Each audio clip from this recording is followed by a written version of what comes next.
So, Bhikhu, what do you see as the strengths and the weaknesses of Western liberalism? Yeah, that's a large question, and I would begin by saying that while you were asking me earlier about my distinctiveness of my approach, and one immediate consequence of that approach is the following. And while someone like Kimlicka, who is a liberal and is engaged in liberalizing multiculturalism, I, who begin with multiculturalism as my primary frame of reference, am involved in multiculturalizing liberalism. So in one case, liberalism is your starting point from which you see multiculturalism. In my case, multiculturalism is my starting point, which I regard as philosophically far more acute. So from that perspective, I would look at liberalism and see liberalism in the following way, that liberalism represents a particular culture. It is a political doctrine, but as a political doctrine, it presupposes a set of cultural and social preconditions. In other words, a culture. That liberalism can only arise within a particular culture. In which case, I immediately am able to place it in one corner and juxtapose it with other cultures and ask what kinds of political ideologies they would throw up, which will be similar to in some cases and in other cases different from liberalism. Now this will be this starting point. Now from the starting point, I would say from a multiculturalist perspective, the limitations of liberalism and the strengths of liberalism are fairly clear. The strengths are it cherishes individual dignity, it holds fast to the idea of individual rights, it insists on examining your beliefs rationally, and equates rationality with critical rationality. Now, rationality is not just defending, it is also critical.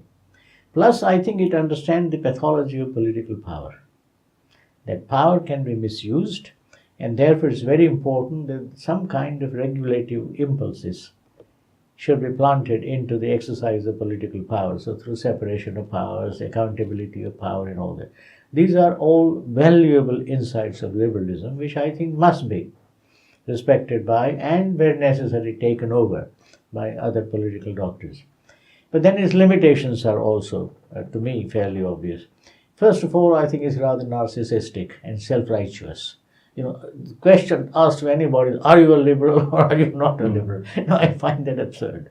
Why should liberalism have the monopoly of all goodness or all virtues? I think the second difficulty with liberalism is its commitment to private property and to capitalism.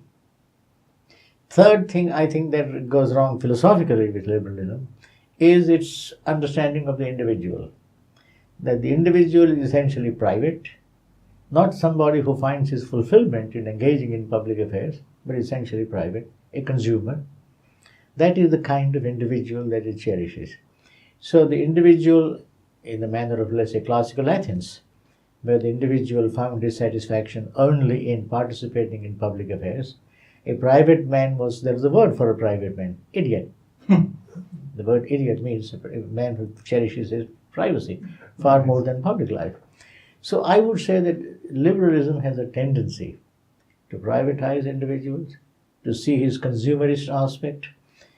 But equally importantly, philosophically, liberalism talks about individuals causing things. It has no notion of structural causality. For example, when old lady is dying of hypothermia, why did they die? Well, they didn't have money. Is that enough? This is where liberal analysis would stop. A structuralist analysis would say, look, there's a social structure which places them in situations where these women had absolutely no money. They had to decide whether to eat or turn on the heat. So in that, the notion of structural causality, which is very important in understanding social sciences, in understanding political behavior of groups and individuals, I think liberalism is rather innocent of those notions.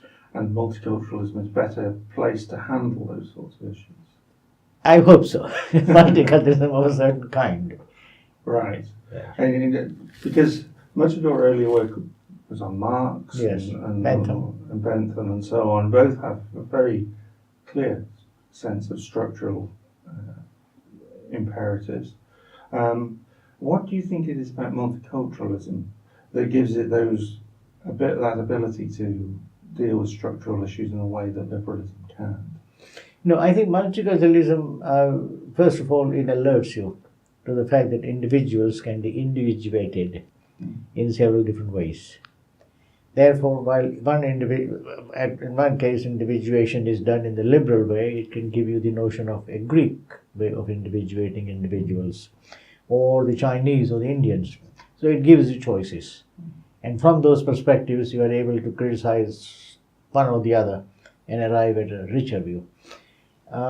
In other cases, I think it doesn't by itself generate a notion of structural causality. One has to read it into it. That's the line I would take. I wouldn't say that just because I'm a multiculturalist, I have the notion of structural causality which others don't. Right. After all, Marx had it, and the poor man was not at all a multiculturalist. No, I'm not saying that multiculturalism is free of all these limitations, or that by itself provides an answer. All I'm saying is, having distinguished the two, I was pointing out why there are these limitations in liberalism.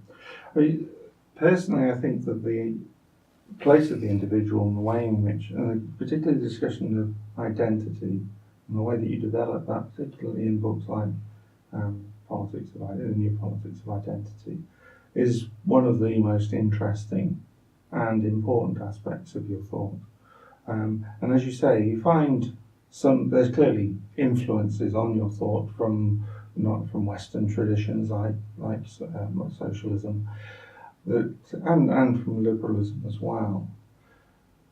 And that picks up, it seems to me, on some of the other issues that we raised earlier in relation to dialogue, community, and so on, and the importance of having this sort of interaction at the heart of a very practical theory of multiculturalism.